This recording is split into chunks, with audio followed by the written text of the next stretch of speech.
যারা ঘুরতে যাবেন, দুই শ্রেণীর লোক আমার সাথে যায়।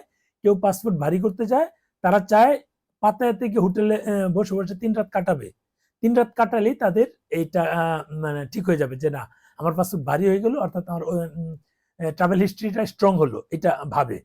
আবার অনেকে আছে যে না, আমি যাব, ঘুরতে যাব, 8 দিন 10 দিন যাই লাগুক আমি ঘুরবো, চলুন আমরা সেভাবে প্যাকেজ সাজাই।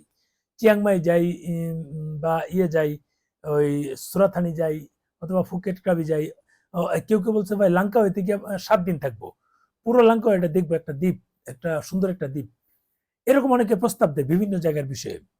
কেউ বলে ফিলিপাইন গিয়া 8 দিন থাকবো, সব জায়গায় ঘুরবো, পাহাড়ে যাব। এরকম অনেকে বলে বলে যে, কেউ বলে যে এই বালিতে গিয়ে ভাই আমি, আমার একটা স্বপ্ন, বালিতে আমি 5 দিন থাকবো। এরকম অনেকে মানে প্রস্তাব দেয়। তারা হচ্ছে ঘুরতে যায়, আর কেউ আছে হোটেলে 3 দিন কাটিয়ে ফেরত আসে।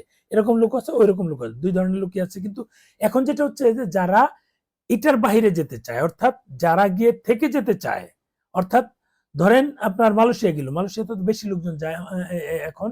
মালয়েশিয়াতে গিয়ে ওখানে থাকবে, অর্থাৎ তার ওখানে কাজের ব্যবস্থা আছে, আত্মীয় স্বজন আছে, তারা কোনো না কোনো ভাবে তার একটা কাজের ব্যবস্থা করে দেবে, উনি ওখানে থাকবে, গিয়ে প্রয়োজনে পাসপোর্ট ভ্যানিশ করে ফেলবে।